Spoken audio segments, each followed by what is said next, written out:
Welcome to the Ghosts of Plum Run Hour. I'm Tim Russo, author of the Star Wars series for leftist Ghosts of Plum Run, the audiobook only on Midwestern Marks. Joining me is co-host Jonathan Searson, our cadre from the shop floor mass line. Hey, Jonathan.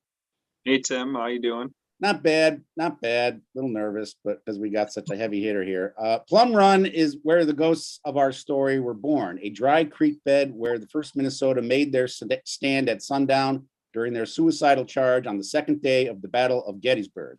So far, you've gotten a little romance, adventure, pioneer tales, immigrant stories, Underground Railroad history, more romance, and you've met Peter Marks, Marcellus Maury, Charles Muller, Henry Coates, and many others who were present when 2nd Corps Commander Winfield Scott Hancock ordered the regiment to charge, halt, and reverse a Confederate brigade 4 times their size just to buy a few minutes' time at the most desperately pivotal moment of the American Civil War's turning point battle at the cost of 82% casualties.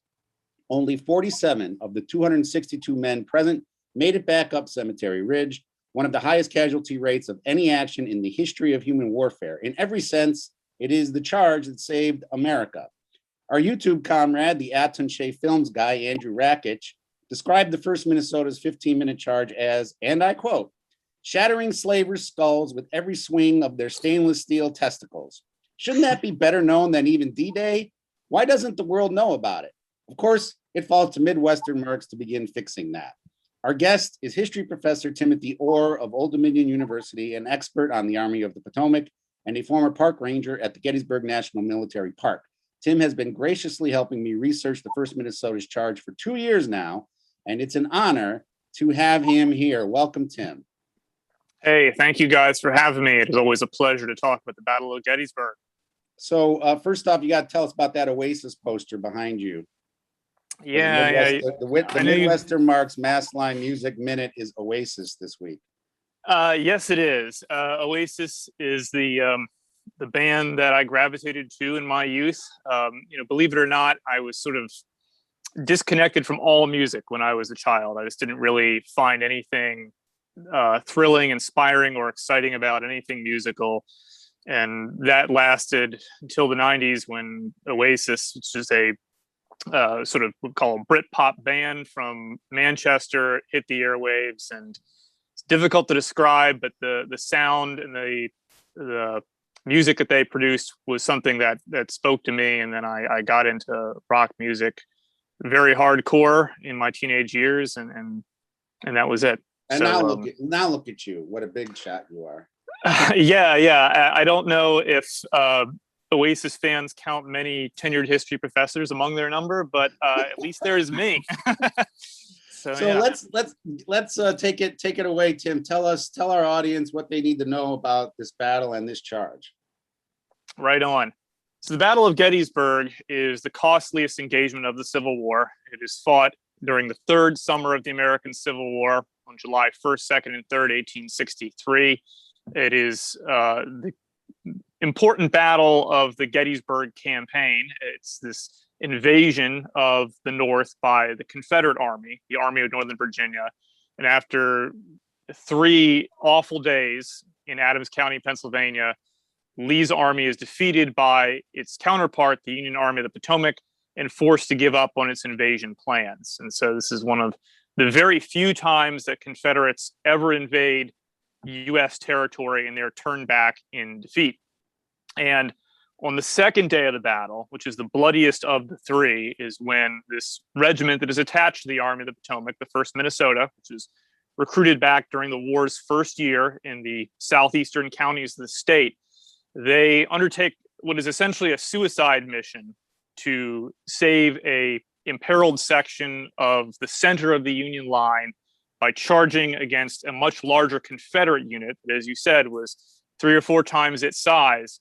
And they drove back this Confederate unit and then helped patch together the hole into which they were stationed, and then helped repel that Confederate assault.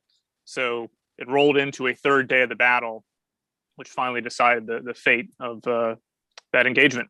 So they were a unit that paid a heavy price for their bravery that day. So tell us what the situation was in the battle when they charged.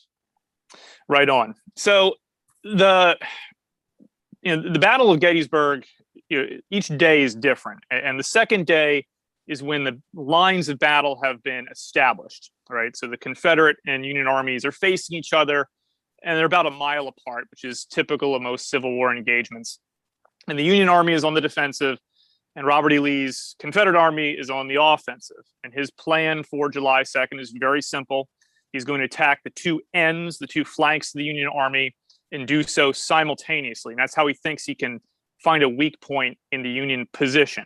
Because if you attack the two ends of the army, the principle is the Union general, George Meade, cannot shift troops from one section of his line to another. And these armies are huge. They're about 70 to 90,000 men apiece. They stretch over about 2 miles distance. So shifting troops, when you have to do most of it on foot, it takes a considerable amount of time. And so that's Lee's hope. And the problem is it does not work the way that Lee wants it. His two flank attacks occur not simultaneously. One occurs at 4 p.m. in the afternoon. The other occurs at 8 p.m. near dusk. But the attack on the Union left comes very close to succeeding. And the reason for that is because the Union left flank is in a much weaker position. And this is due to the unwise repositioning of one corps, which is a body of troops about 10,000 men strong under Major General Daniel Sickles. And even today, Sickles' decision elicits great controversy, but around 2 p.m. in the afternoon, he sort of disobeys orders and moves his entire corps about a mile in advance of where it should be. It's stretched very thinly across very open ground, and that makes it easy for the Confederates to sweep up that flank. And Sickles' Third Corps is rolled off of its defensive position after about 2 hours worth of hard fighting. And as a result, there is a section of the Union line that is unprotected. There is just a giant gap where troops that had been sent to Sickles' aid to reinforce his front are no longer positioned. And there is a brigade of Alabama soldiers that is spilling towards that hole. And there are only 2 Union units that are occupying it, a small battery of artillery, and then supporting that battery, the 1st Minnesota. And that is the situation that little regiment finds itself in as the teeth of the Confederate advance are bearing down on it. Why did Lee decide to invade the North during the Gettysburg campaign? Yeah, great question. It is a difficult question to answer, believe it or not, because Lee himself never wrote it down. It's kind of mind-boggling if you think about it. The most famous general in American history at his most famous engagement, and even today, historians have to guess as to what Lee's intention was. In modern times, when generals have a big operation, they have to write out what their goals are, right, to explain what is the thing that is to be gained. But back in the 19th century, generals were not required to do that, not required to establish in writing their goals. Okay. And so when I give an answer to this question, I always have to sort of couch it in those terms that there is not certainty in what I'm going to say. But based on the little bits of evidence that we have, based on what Lee wrote, particularly his letters to the Confederate War Department and to the Confederate President Jefferson Davis, his belief was that if he invaded Pennsylvania, there would be a political outcome to the war that would be beneficial to the Confederacy. There's a letter that he writes on June the 10th, 1863, where he says that it is best to give all encouragement we can to the rising peace movement of the North. And so what he means is that in the North, there were 2 political parties, and one of those political parties was making its case that Confederate independence might be accepted, right? That the nation should be split up and coexist as 2 separate entities. And this was the Democratic Party. Correct. So this was, and of course, in those days, the Democratic Party was the conservative party back in those times. So it's swapped as it is today. But the Democrats had a faction in them that were called the Peace Democrats. They had a nickname called the Copperheads because they're named after a venomous snake that strikes without warning. And Lee knew about these Copperheads, knew they were powerful, knew they were rising in influence. And in fact, the Commonwealth of Pennsylvania was nominating a Copperhead for governor that summer. And Lee hoped that military action in the state would give the Copperheads some political clout. So Lee, in many ways, was sort of operating under a principle that we call a Clausewitzian principle, that war is the extension of politics by other means. So his hope was that a decisive military action in Pennsylvania, the defeat of the Union Army in its own soil, on its own soil, would result in political changes that would give the Confederacy what it wants, which is recognized independence from the United States. And that's my belief as to why he was invading, because he thought that was the Confederacy's best chance for victory. And before Gettysburg, wasn't there an emissary sent from Richmond to Washington en route with some sort of letter of negotiated surrender or something, or negotiated settlement, or what was the? No, I don't believe so. I think that is a myth that was propagated by a movie called Gettysburg that is done by the Ted Turner studios back in the 1990s. And that was a story that really has no historical foundation. Now, there were several Confederate peace commissioners that had operations to try to have a negotiated peace. And the most famous of these occurs in the summer of 1864 up at Niagara Falls, but it doesn't result in anything because they're not recognized by the State Department. You know, one of the things, if you study the Civil War, Abraham Lincoln was very clear that he was never going to recognize the Confederate government as a legitimate government. He never at once said that secession was legal. Therefore, he always viewed this as a rebellion, never an actual separate entity. So he, throughout his career, refused to talk to Confederate peace commissioners, with one exception, and that is January of 1865, when he meets with the vice president of the Confederacy, Alexander Stephens. And this is when the war is winding down and is looking as if Congress is going to pass the 13th Amendment, which is going to end slavery for good. And Lincoln and Lincoln just wanted to make it clear that if the Confederacy accepted defeat, they would have to accept emancipation. So these Copperhead Democrats, they were sort of know-nothings, weren't they? They were very nativist, very racist, as we would call them today, and anti-German as well, which is what we're going to get to in a second here. We're going to segue to Jonathan. So that brings us to the question of who is in the 1st Minnesota, who makes up the regiment. And what I found in my research is that about a third of the regiment as a whole at their enlistment was German born. And during the charge that we're going to talk about more in part 2, at least half of Company A next to the colors was German born.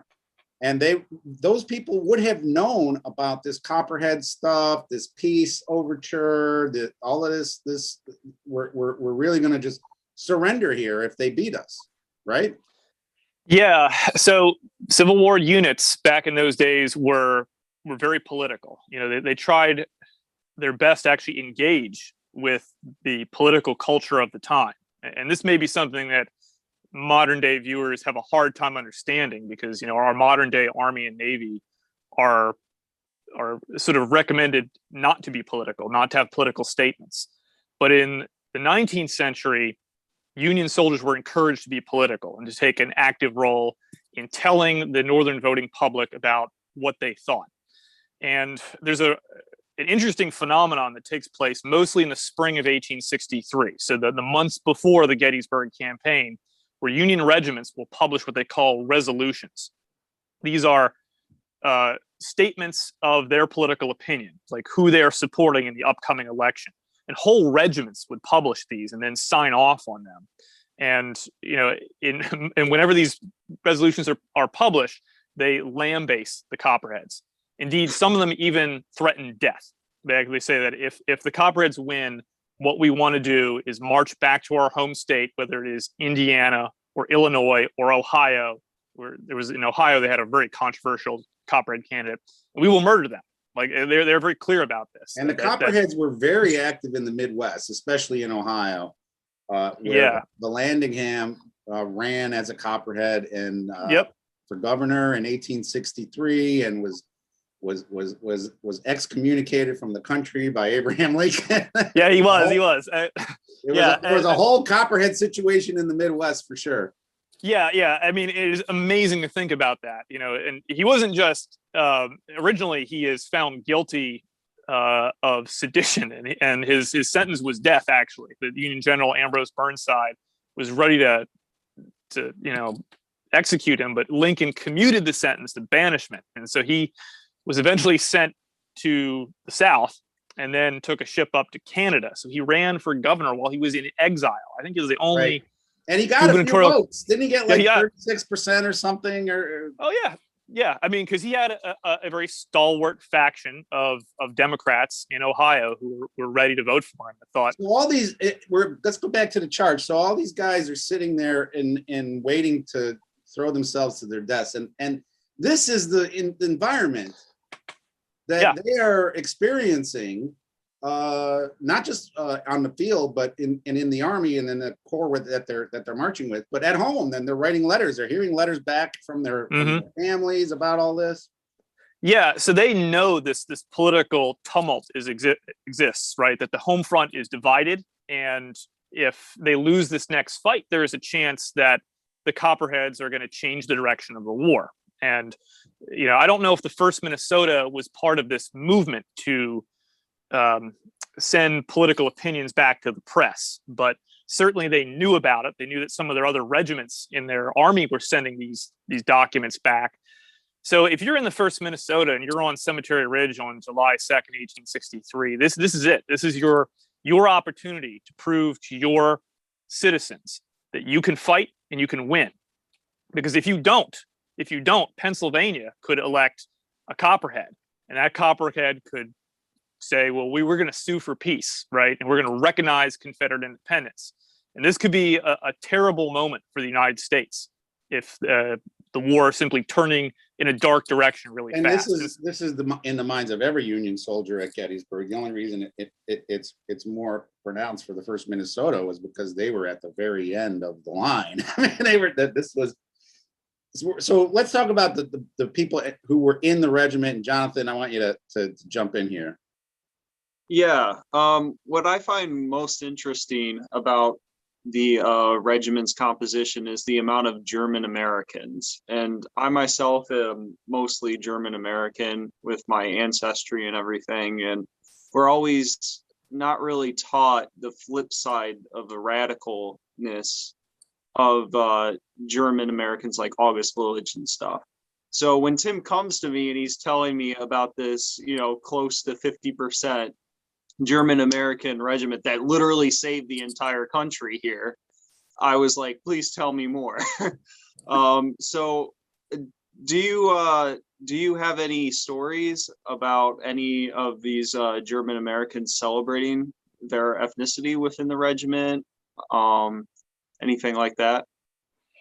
Well, so, my 1st Minnesota expertise is probably not as good as the two of you, so I will defer to any particular stories you guys have. But German ethnicity was celebrated in the Army of the Potomac generally, and most of it was centered in a unit called the 11th Corps. It was a unit that was built around German American officers. So there had been a number of German American leaders who had fought in the revolutions of 1848, and they had come over to the United States because they had been simply forced out of their home country because of the violence there, or the threat of being arrested and executed. And the hope was that they would fight for a republic here in North America, and that would be their opportunity to export it back to their own country. And so there are a great many popular German leaders who kind of rose through the ranks in the Army of the Potomac. Perhaps one of the most well-known was a guy named Carl Schurz, who was a division commander, actually temporarily commanded the 11th Corps at Gettysburg. And, after the war, was a founding member of what's called the Liberal Republican Party, which runs against Ulysses Grant in the 1872 election. So, but anyway, these regiments that served the 11th Corps, a great many of them carried on certain German traditions. They conducted their drill in their native language. So they had German officers speaking German to their soldiers, and even some of their regimental histories were published in their native language. And had only recently been translated into English in the 20th century. That is so cool. yeah. I mean, there is a sense that a great many German recruits, they don't really just like assimilate and form like a melting pot, as so often has been described as the immigrant experience, but instead they form their own sort of ethnic enclave, and that they carry on their identity as Germans in the Army of the Potomac. Now, there's some blowback to this, which is that if there is a problem, if there's a battle that does not go well, and the 11th Corps is involved in it, then it gets blamed for it and really has no means of redress. And the previous battle to Gettysburg is called the Battle of Chancellorsville. This is a exceptionally bloody battle and a terrible defeat for the Army of the Potomac. And the 11th Corps bears the brunt of it. It is on the end of the line, and Stonewall Jackson's flank march strikes it on May 2nd, 1863. And, after any of these major defeats, Northern newspapers have to explain the why. And rather than blame the generals, who really should bear the burden of this calamity, they blame the 11th Corps. And they're the ones who are kind of the goat of this battle. And of course, a great many of these German soldiers have no way to communicate the reverse and say, well, no, we fought hard. It was just the bad positioning of our corps, because they don't read the newspapers in New York City that are in English, and the English speaking citizens don't read the German newspapers. So there's simply this disconnect, and newspapers just ran down the 11th Corps and its reputation in the weeks following Chancellorsville. And a great many of them probably felt the same pressure as the 1st Minnesota did when they reached Gettysburg. Yeah. Meanwhile, you have these guys at Gettysburg kicking ass, and nobody wants to talk about that part at that time. And that's what is so interesting to me, is like they played such a pivotal role that Lincoln was bringing these people in and having meetings with them. I mean, he sat across from Willage in the White House, for Christ's sake. And I think the more reactionary elements of how we tell history in this country recognize that, and recognize what a role they played in saving, some of the best things about this country. Would rather not talk about it. But pivoting a little bit from that, I'm interested to hear your family's immigrant story. If you have any stories or anything from that, I find it fascinating. Right. So I'm not a really avid genealogist in tracking down the Orr family name, but the one story that I do kind of like to tell, because of how, I don't know, it always makes me pause and think about how history might have been different, right, and how it would affect my life today. So my family came over in the early 1700s, early 18th century, from Northern Ireland, and it's hard to track the comings and goings of the Orrs in the colonial era. But one individual we can kind of put our finger on is a teenage soldier from the American Revolution named John Dale Orr. And he fought at one of the last battles of the Revolution, the Siege of Yorktown.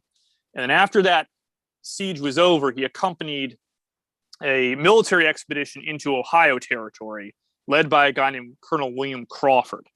And Crawford's expedition was aimed at doing one thing, and that was exterminating the Native Americans in Ohio who had joined with the British during the Revolutionary War. Ohio territory was all the rage back then. And this expedition goes poorly. The Delaware, the Miami, and the Shawnee, which are the three nations that are unified against the Virginians, wipe the floor with them at this battle that is called the Battle of the Sandusky River. It's fought in the first week of June, 1782.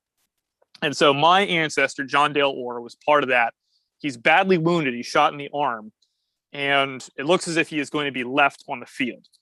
And this is the story that gets into our family history, is that as he's bleeding out there, one of his commanding officers comes to him. And it's a guy named Lieutenant Colonel John McClellan. He's the second in command of the expedition.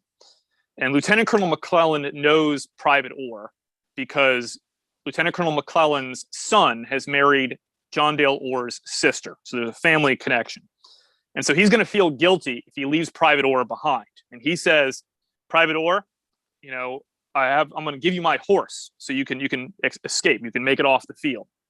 And that's what happens. That Orr gets the horse, and he's able to ride to safety and get out of the encirclement that the Delaware, Miami, and Shawnee are enacting.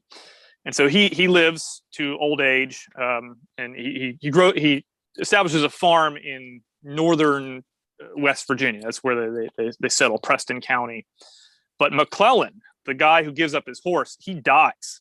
He is captured by the Shawnee and tortured to death over a course of several hours. And if any of you have ever studied this battle, this is the fate of the commander as well, Colonel Crawford. He has a cruel, awful torture where he's burned at the stake. And there's a great many accounts that describe this. None describe Lieutenant Colonel McClellan's horrible death, but we can presume that it was the exact same as Colonel Crawford's death.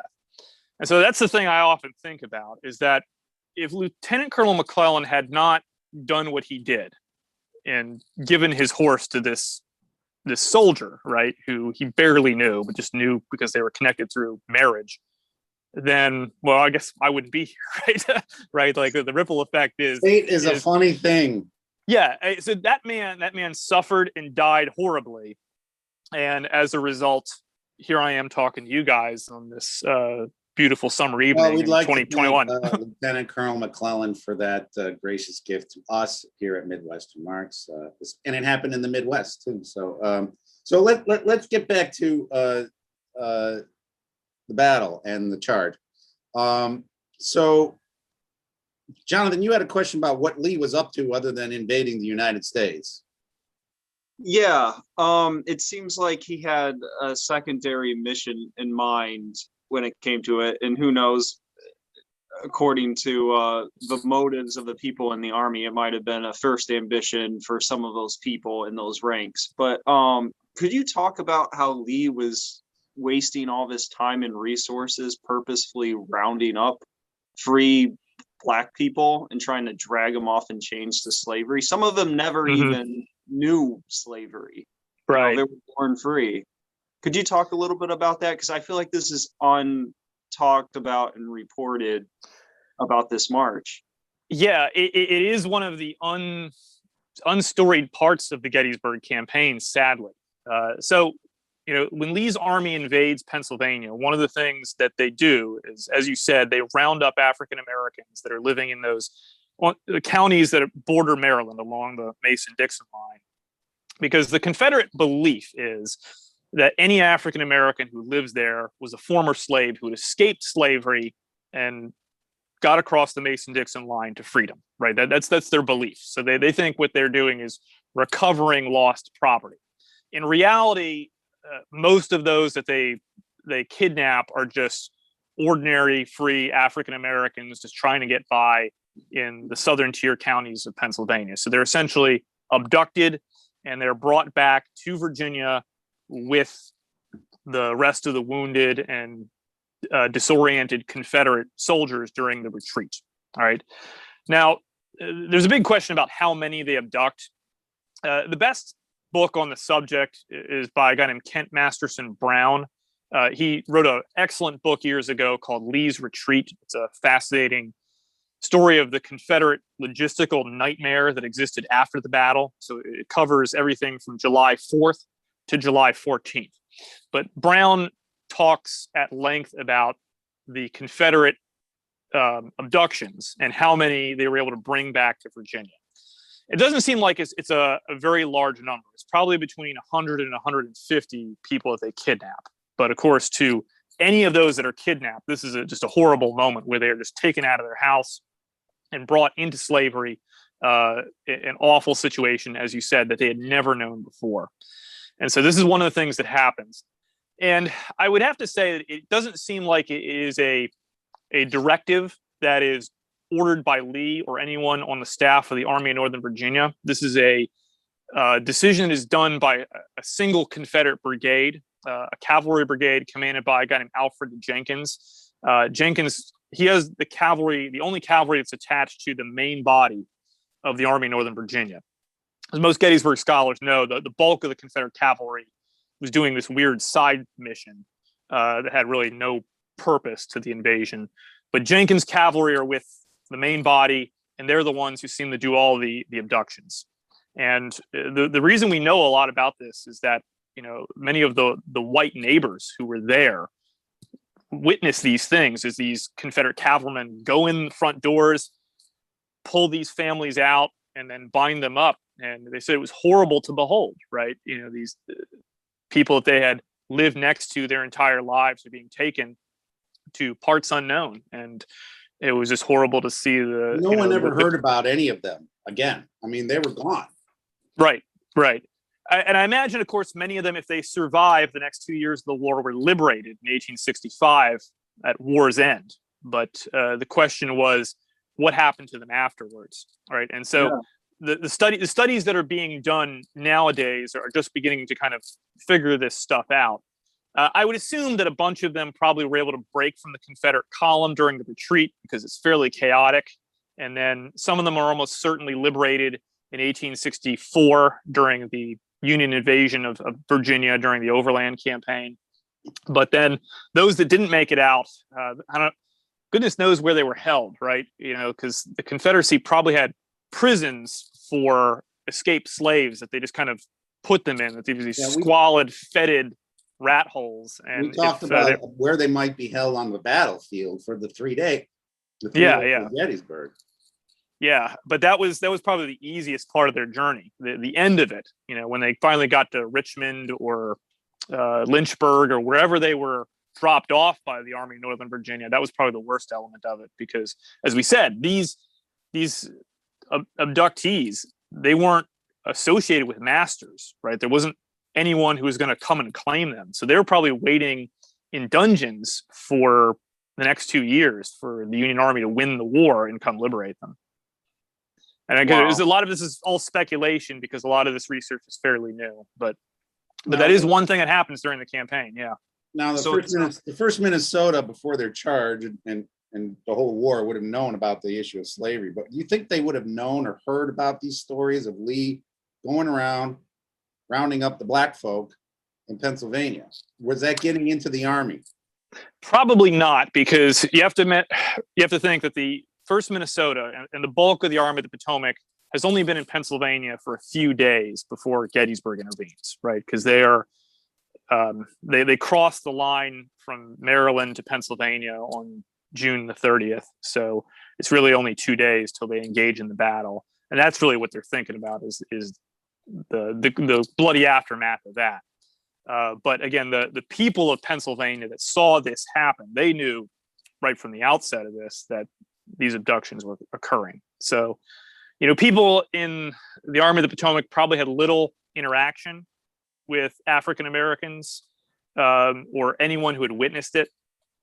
So it was probably unknown to them. But they were wise enough by that point to know that slavery was an institution that brutalized people, because at that point the Emancipation Proclamation had been enacted, and the Army had been liberating slaves since 1861. So they've seen the physical abuse on the backs and in the faces of those they liberated. They're not ignorant of that. In the regiment, they had a guy in the regiment named Toby, who was a body servant to the officers, who was an escaped slave from the Peninsula region. Yep. Yeah. That a very remarkable account by a lieutenant named William Lochran who talks about him. Yeah. So, I mean, one of the things about the Civil War, I think, that is often overlooked is that it is a moment in time when black and white are kind of forced to interact with each other on very human terms in ways that they had not before. I imagine a great many Minnesotans had never seen an African American before, right? Because it is a very white state when it is admitted to the Union in 1858. So when they were marching into Virginia, seeing African Americans for the first time, this is a chance for interracial cooperation that had never existed before. And so the very fact that you have an incident like this kid Toby, who is brought into the regiment to help serve as a clerk or a laundryman or a personal assistant to Lieutenant Lochran and the other members of the officer corps, and is likely paid by the Army to do it, is an incredible, at least first step at symbiosis, right? Yeah, and I try to explore that in the series quite a bit, because it is a strange thing that you never hear about in such a battle, you never hear about the people behind the regiment who are supporting the regiment, who are, making the wagoneers, the teamsters, the cooks, the laundry people, all of those staff. So I tried to put that in there. So we're about 3 minutes away from Zoom cutting us off. So part 2 coming up, we will get directly into the details of the charge itself. So beginning that, let's get back to Dan Sickles, shall we? You mentioned Dan Sickles at the outset. For a minute or two, tell us, what is Dan Sickles' relationship to the charge of the 1st Minnesota? His relationship to the charge is that he is the one that imperils the Union left flank, right? The 1st Minnesota would not have to do a suicide mission against the Confederate attack if Sickles had stayed where he was, in my humble opinion. Because what he does is he makes it easier for Lee's assault on the Union left to be successful. And as a result, George Meade, the Army of the Potomac commander, has to shift reinforcements from across his line. 20,000 additional troops have to go to save Sickles' butt. And as a result, that strips the center of the Union line clean. And the only regiment that's left there to hold it is the unlucky 1st Minnesota. And that line, I mean, it's kind of hard to do a map on a podcast because nobody's watching, but that line is the gap between the 1st Minnesota and any other unit. How big was that gap? Yeah, pretty big. I would say it is at least a quarter mile. To put it in perspective, there was a Union unit that was supposed to be there, division from the 2nd Corps, and it was 3,300 men. And so that unit left, and you're sending a unit of 270 to occupy it. And where did that unit go? That unit went to the wheat field. They got ripped to pieces. Yes, yeah. They did. They fought hard. They fought valiantly, but in the end, they just it was not enough men to support Sickles' front. Shows how embattled it was and how impossible it was to hold that position. Because even with 20,000 additional reinforcements on top of the 10,000 he already had, it wasn't enough to hold it. So we're about near our cutoff point. Give us your favorite Oasis song. My favorite Oasis song is a song called Cloudburst. It is a I just B-side. listened to that before the show. That is a great song, isn't it? Yeah. It's a B-side from the Live Forever single. It is a song that Oasis played live twice, and they have never done it again. But I greatly enjoy that song. It's a song about getting stuck in the rain and then learning from it and growing up and being stronger about it. Right. So it's sort of has meteorological and life implications woven together. Wow, it's perfect for this Zoom call. I mean, it's coming up next on the part 2 is we're going to get deeper into the details of the actual charge of the 1st Minnesota at Gettysburg. And joining us tonight is Professor Tim Orr from Old Dominion University. Come back for part 2. We're just waiting for Zoom to cut us off here. Less than a minute. Do I want to upgrade? No. Tim, what's your favorite Oasis song? Oh, my favorite is Up in the Sky. There's no question about it. It's their best. It's their most Beatles-like tune. It's the one that sounds most like the Beatles on Revolver. It should be on Revolver. It's a song that should be on Revolver. My opinion. Nice. What's your favorite? Do you have any favorites? You don't even like Oasis. They're okay. I like the obvious ones: Champagne Supernova, Wonderwall. It's